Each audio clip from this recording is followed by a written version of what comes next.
Hi, guys. So, I first and foremost want to welcome you to the rebranded podcast, Naked Relationships Post Trauma. Now,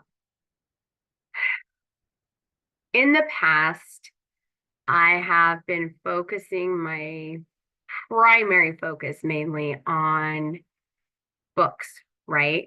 With reading, um, The Body Keeps the Score. Here's the thing though. Um, in order to truly heal, it's not just about reading, it's about experience. So I decided, or rather, I pondered, what exactly is it that I could shift in my business, but also in my podcast so I can feel genuine and real and raw. And I know I'm known for being real and raw, but here's the fucking problem with that, okay? True vulnerability is talking about the shit we don't want to fucking talk about. It's talking about it's talking about my personal experiences and how I've been through it. It's not about what somebody else perceives. It's about what I perceive and what I process and what you process, right? Who gives a fuck what anyone else thinks? I mean, granted, you do want to listen to any and all advice. I will say that first and foremost. However, you listen to it all and you take what you choose through that. So, that being said, welcome to basically my 2.0 podcast version where we're going to be getting to the good shit. Okay, we are talking about triggers galore. You are going to be, sometimes you're going to feel triggered. Sometimes you're going to be like, fuck you, Angela. Sometimes you're going to be like, oh my God, yes, girl, yes, yes, queen, right?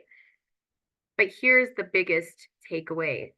I want you to truly feel heard and truly feel like what I'm saying is connecting to your fucking soul because you deserve it. So notice I have no lights on in here. If you're watching, if you're just listening, then you obviously don't notice that unless you can hear it in my voice that it's dark over here. Anyways, I digress. So, that being said, we are going to go through who I am again. I know I talk about this in my very first episode. However, I want to connect with who I am or who that version of me. Because here's the problem. What we do is that we go through experiences and then we sit there and we say we're good now. Or we sit there and we say I'm I'm good, but everybody else is fucked up. Oh, my husband or my significant other or my lack of significant other or my friends or my boss, we blame everybody else that has any sort of relationship with us, but we cannot take that accountability for ourselves. Why? Because it is easier to put the blame than to accept the shame. See what I did there? That you have put onto yourself. You see, I've talked about um I've talked about how my ex that was a gangster, a drug dealer, I talked about how he abused me, but I didn't connect.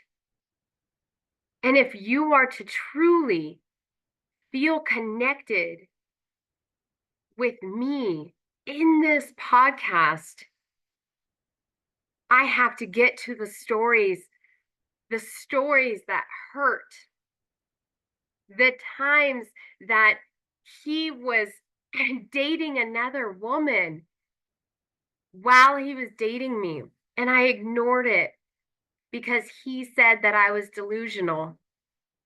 And how many times have we sat there in a relationship and we fucking know the actual truth, but we just don't want to deal with it? Am I right? We want to sit there and say all the excuses. Well, I'm just picky. Well, I'm just not going to let another person act that way. Men are stupid. Men are fucking retarded. Men are pieces of shit. We generalize so that we don't have to neutralize. We don't connect because connecting means that we have to open our hearts to the fact that he would tell me that I was too much. I would work 2 jobs just to give him my paychecks. I hated myself, and yet I still did it. He got another woman pregnant while he was with me, and I didn't find out until he went to jail.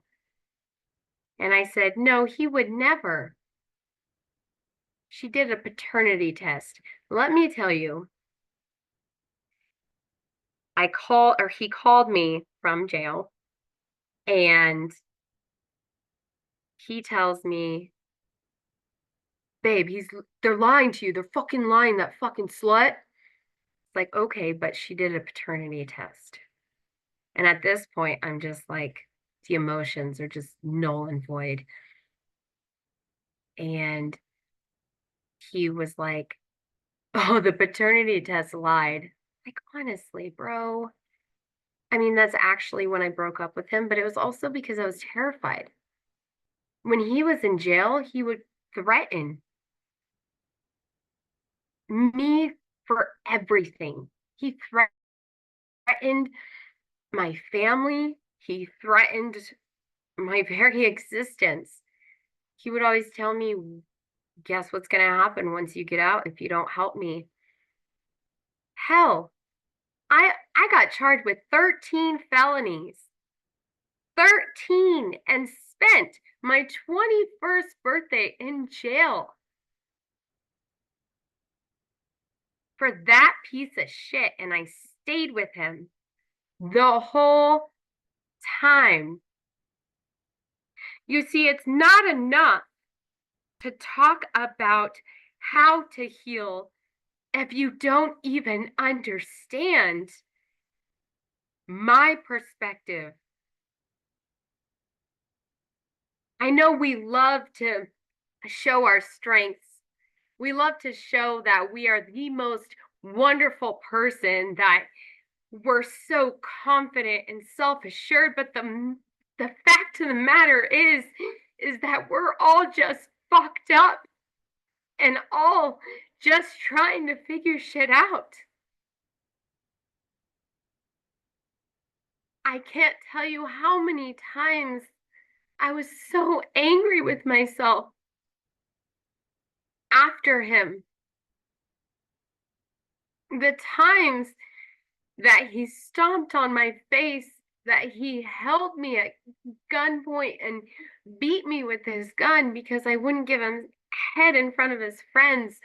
The times that he beat me because his friends would try to have sex with me and I would tell them no and they tell him that they had sex with me.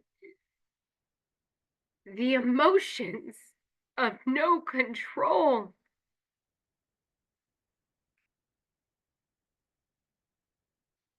If I cannot connect with you and be truly vulnerable, then why the fuck would you even listen to anything I have to say?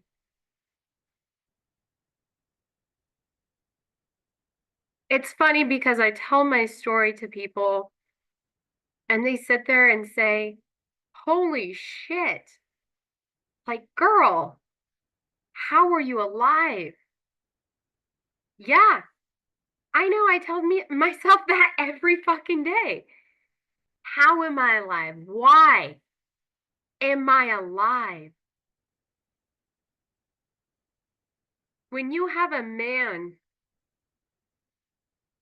stomp on your head and your face because you give somebody a ride and it's one of his little homies and she goes inside a building and gives a counterfeit 20 and you tell her it's a counterfeit 20 and she says no, it's fine, and she uses it, gets arrested. I'm still in the car, and so I leave, and when I go see him afterwards, he blames me and threw me on the ground and stomped on my head over and over as he laughed and called me an idiot.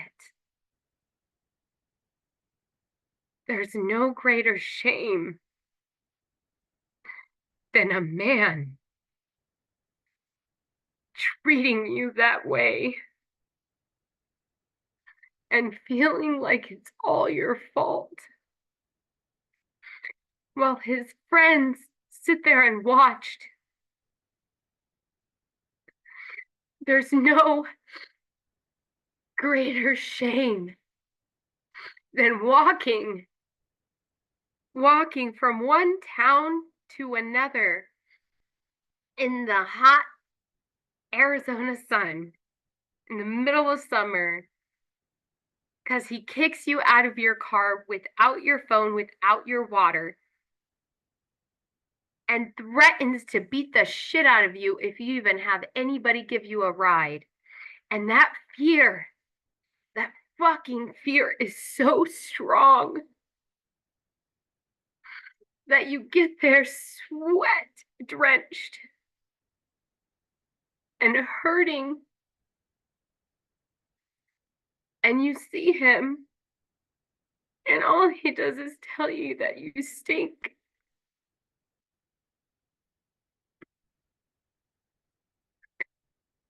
You see, I've never truly opened up and been vulnerable with you all. I've never truly told you that pain of feeling so alone, like nobody would understand you. It is the worst pain. And then when you finally do break up with this man after beating, oh, I totally forgot. He also gave me chlamydia after he slept around. And then I had the pills for the treatment. And the lady that prescribed them was like, honey, I don't really know what's going on here, but there's no other way to get chlamydia than somebody cheating. And I really don't think that you're the cause. And I just blew her off. When I saw him, he took the pills from me and told me to call the doctor and ask for new ones. I had to make up a whole story. I tell you, when I say I'm fucking resourceful, I had to be resourceful. Now, being resourceful is second nature. But that fear of having to be resourceful, there's no greater fear. There's no greater fear than fear itself. And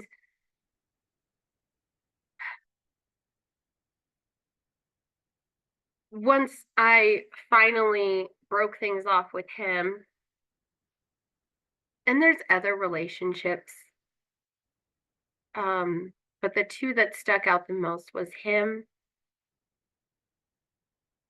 and my ex after him, which my ex-husband.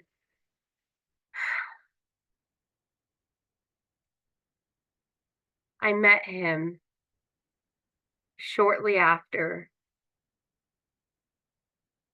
my shortly after I broke up with my other with my ex. And I didn't understand healing or anything like that. I was like, you know what? I'm resilient. I'm moving on. Right? That's what we do. I'm resilient. I'm moving on. Right. The only problem with that is that shit kept happening to me. It kept happening and happening. So I get with my ex-husband. He gets me pregnant, which later on he tells me when my daughter, my oldest, who was 5 at the time, he told me that the whole time he's saying it was an uh-oh, right? Oh, I did the pull-out method, right? And I'm just so naive, I swear. Like now I look at back on the things and I have to give myself grace because I'm like, good God, Angela. Now with my education, my background, my trainings, I'm like, oh man, there's so many things. But we live, we learn, we grow.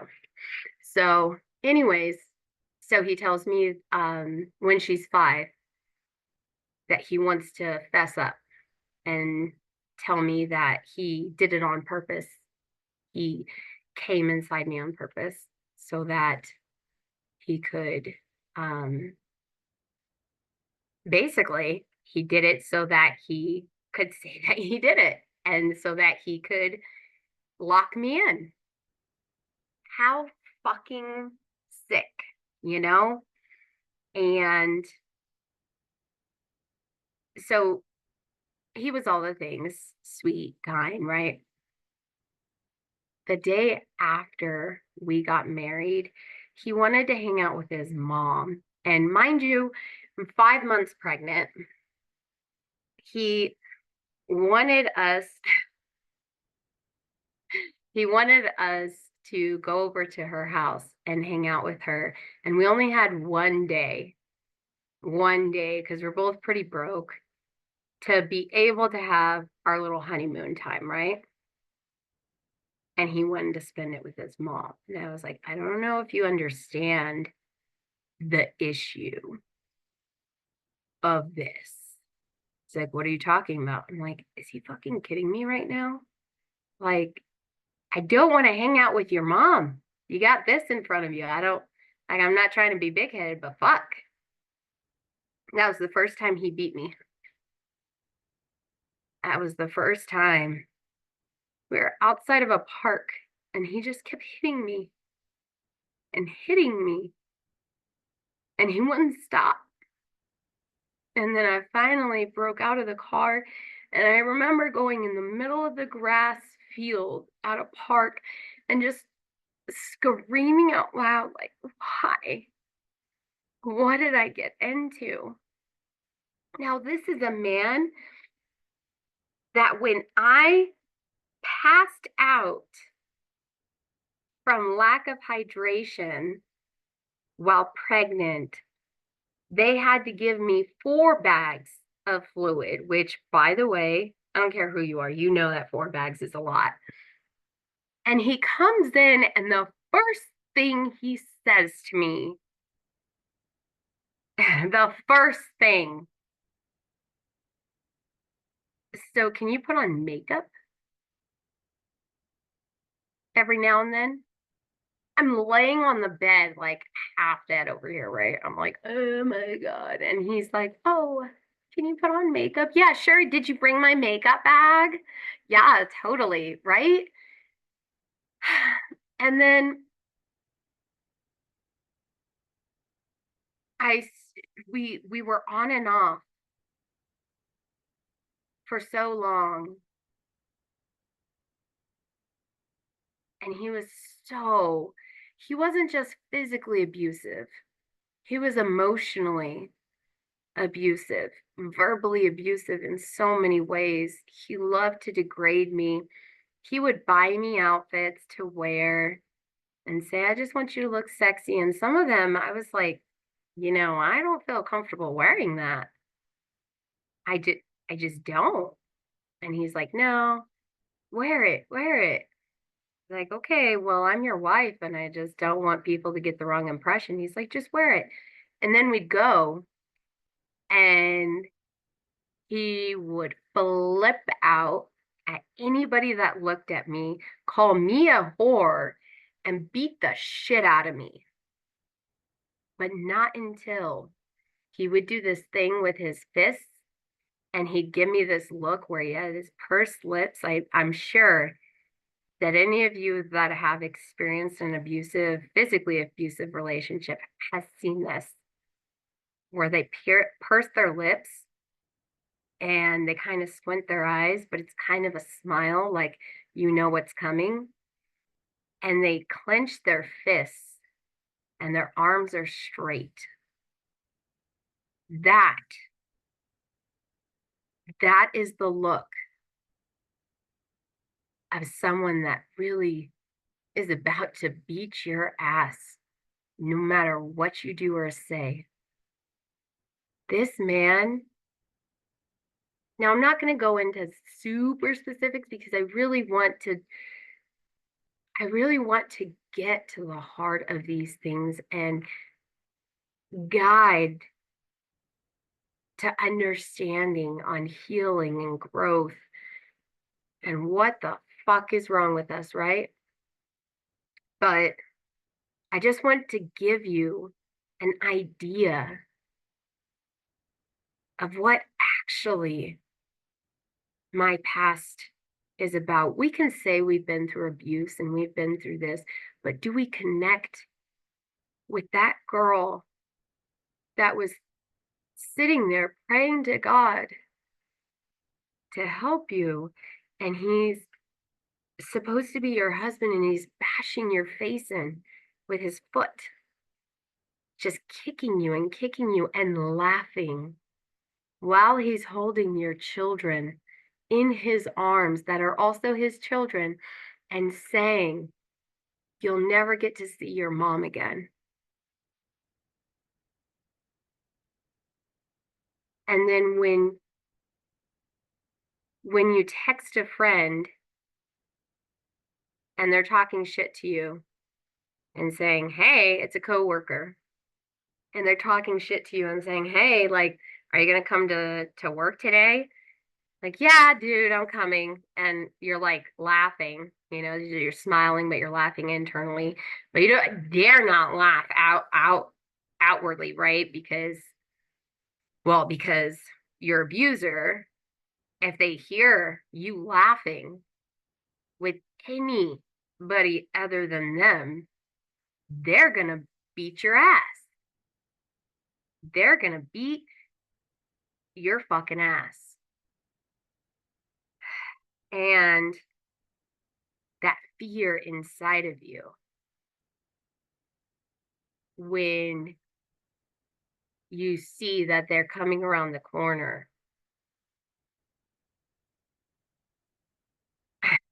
as you're looking at your phone, you you see them coming around the corner, so they see you smiling at your phone. What's the first thing, ladies? What's the first thing that an abuser says?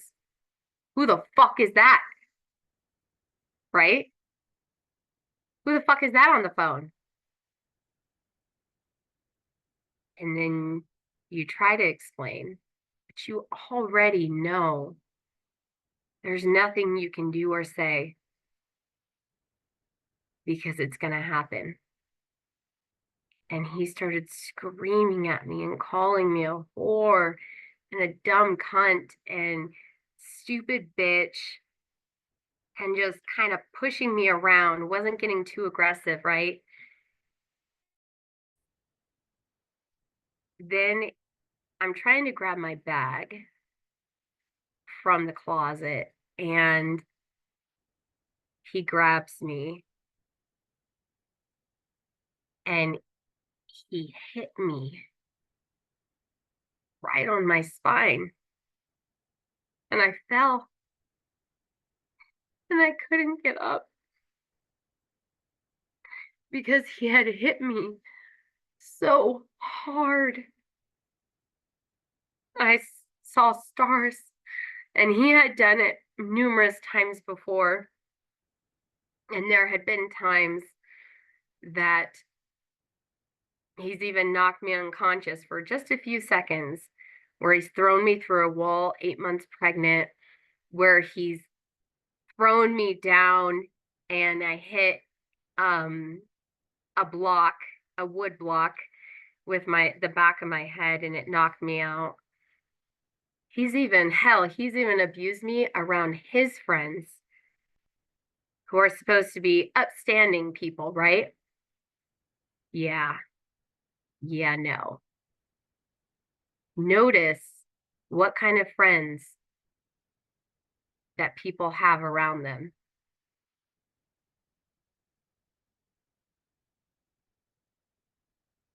They would just watch.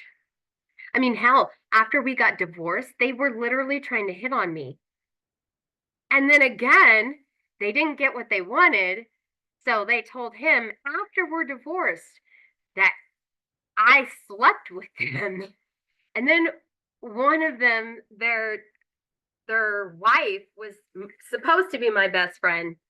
She had actually seen my ex-husband abuse me and call me horrendous names, drag me around by my hair, demean me in so many ways.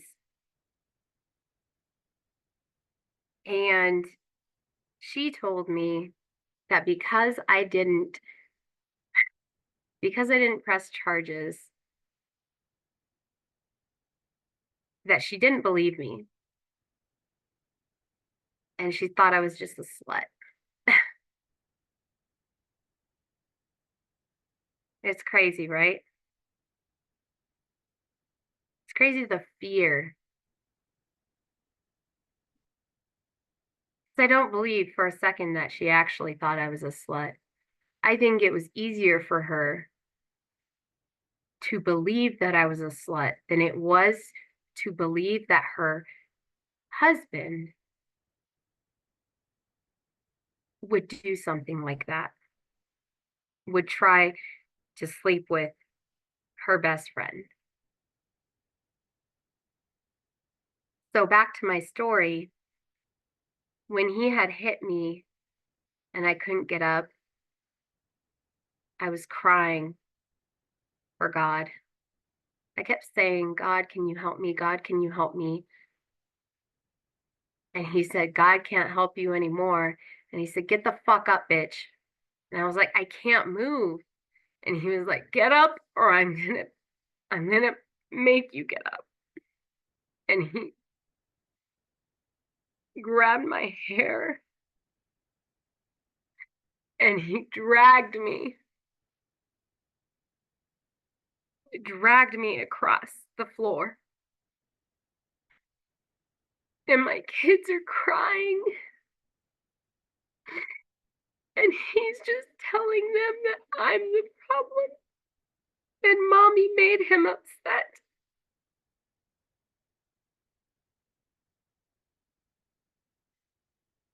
And, you know, it feels so good to be able to cry about it, you know, to cry about it because you love that girl and you feel so sorry that you let her get hurt for all those years. he would take care of me. After that incident, I couldn't move my arms or legs for a couple days. Everything just hurt and was numb. And of course, he wouldn't take me to the hospital, right? Because then he'd have to explain why he did.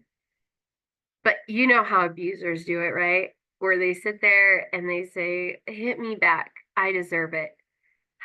Fucking shit.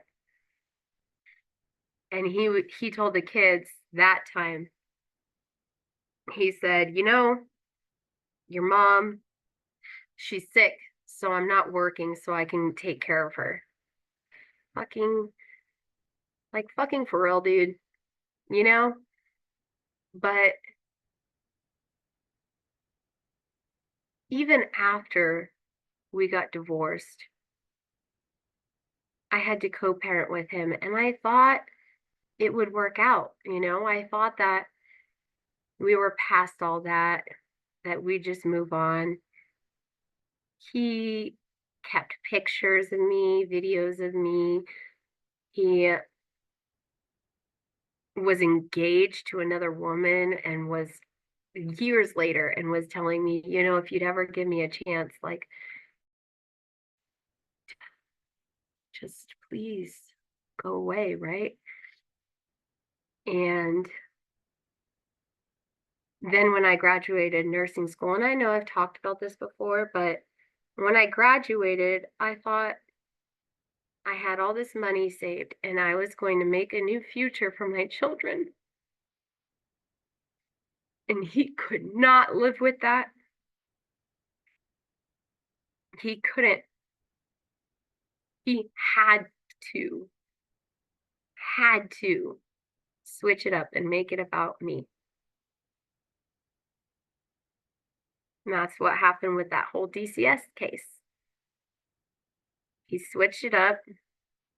He made it about, he told the kids, if you love daddy, and they're so young and so impressionable, and he's so manipulative. If you love daddy, you'll tell them that mommy did this and mommy did that. And it's crazy because even though I followed all the steps they wanted me to do, that man was so good at schmoozing that even when the kids are talking about him abusing them in supervised visits with me, the lady supervising it is filing a complaint herself, and the DCS worker is telling me that I'm coercing them. Do you know that feeling of fear, of utter despair? And everybody's telling you, you're so smart, just be a nurse, just forget it if the kids want to lie about you. And you can't, because they're your children and you love them, you know? So you fight for them and you fight for them. And then once you get them, you're so happy and you just want your kids to be happy with you. But the problem is that the damage that he did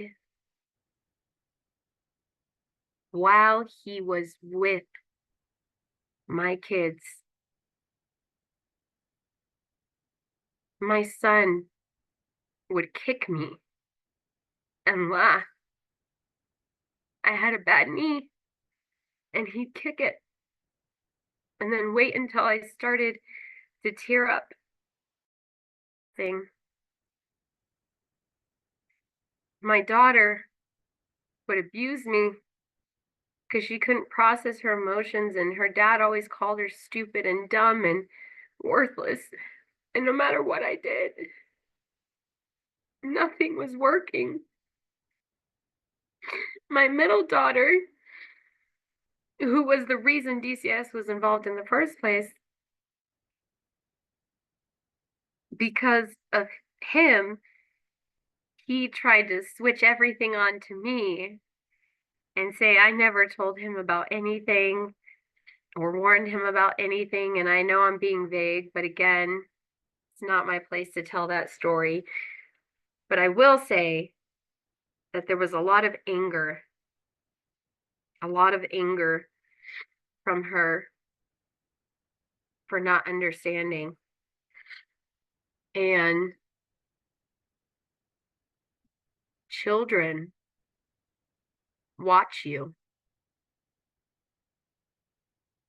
They watch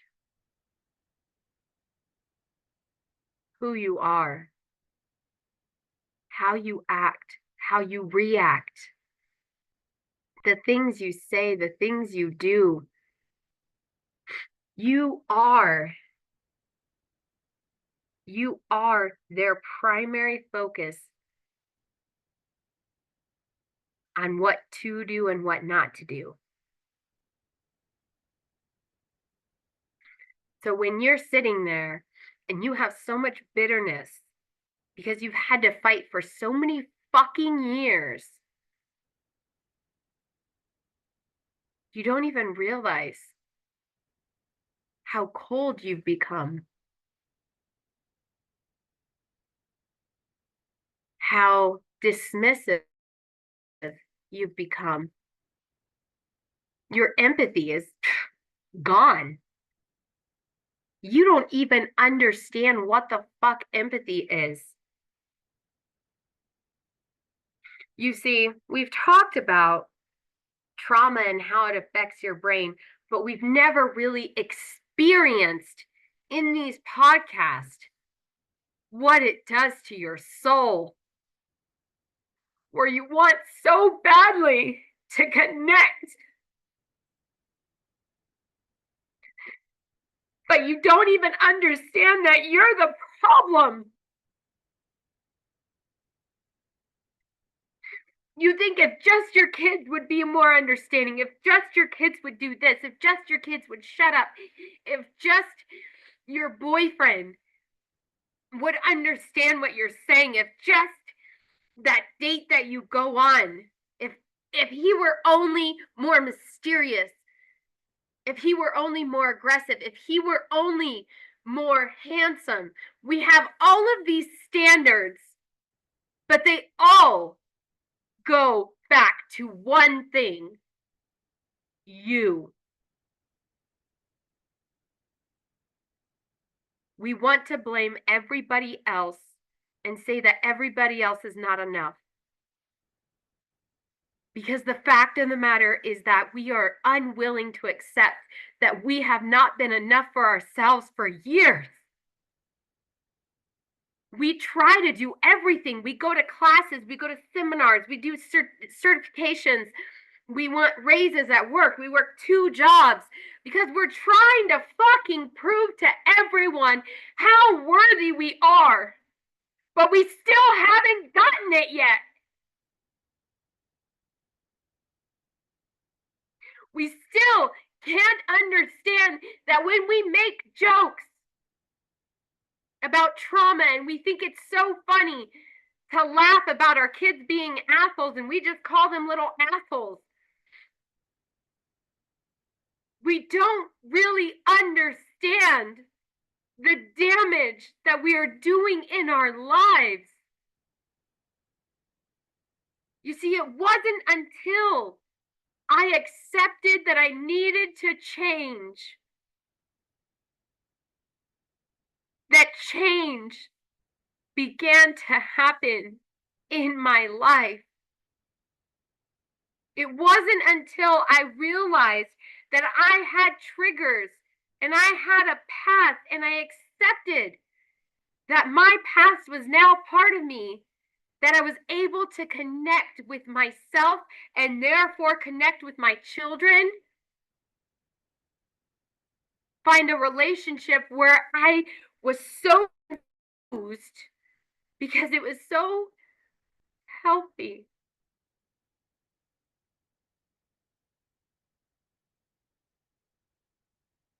We are so used to and comfortable in the ways that we've done things, that we put all of our energies into our children so that we can say we're not going to be like our parents that used to tell us that we weren't good enough and used to control everything about us. We want so badly to be accepted that we've lost the entire fucking point.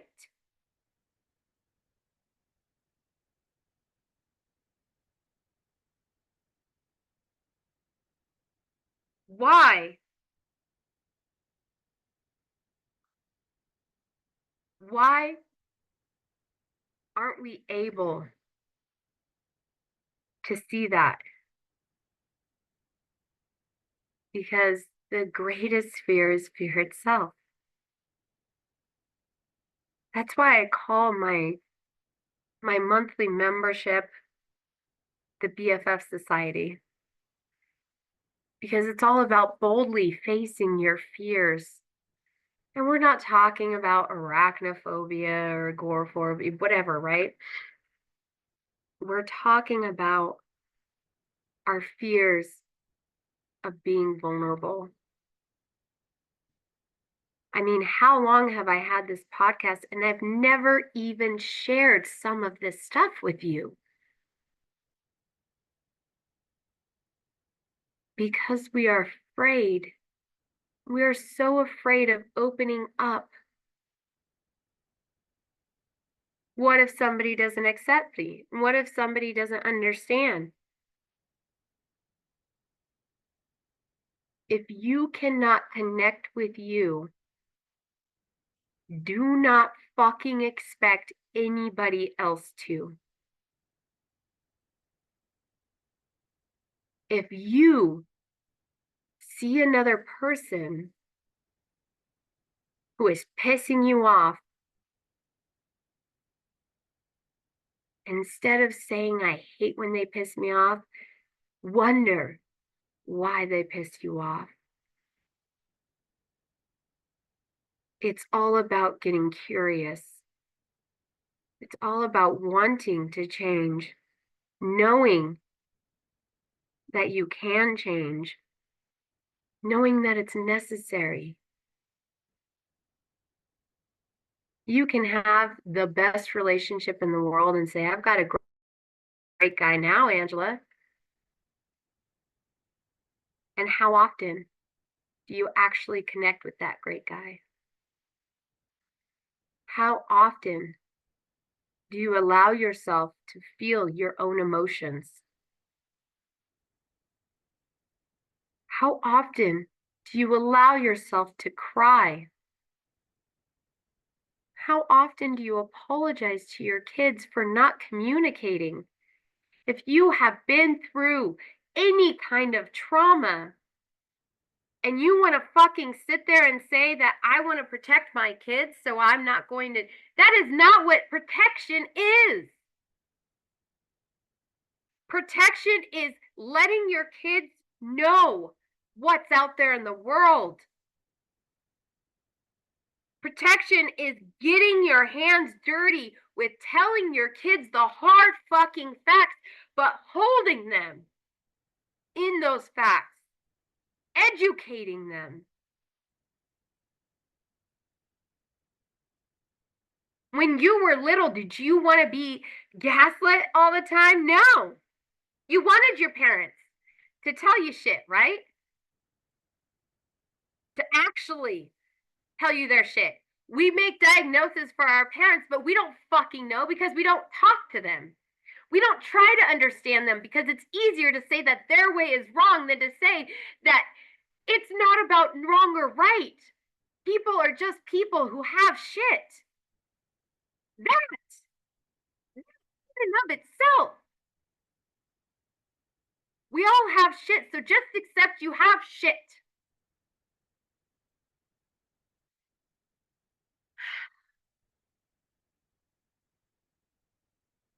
So I'm super excited. I know I just like shifted, but I'm super excited for the future. I'm excited for my future, but I'm also excited for your future. because I'm finally honing in on who I am and what I've been through and accepting that not everybody's going to accept me. Not everybody is going to want to hear me or want to be a part of my world.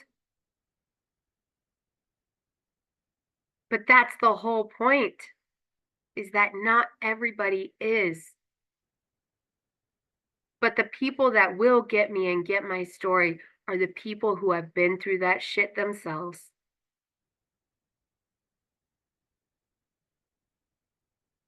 I want you to learn to want you.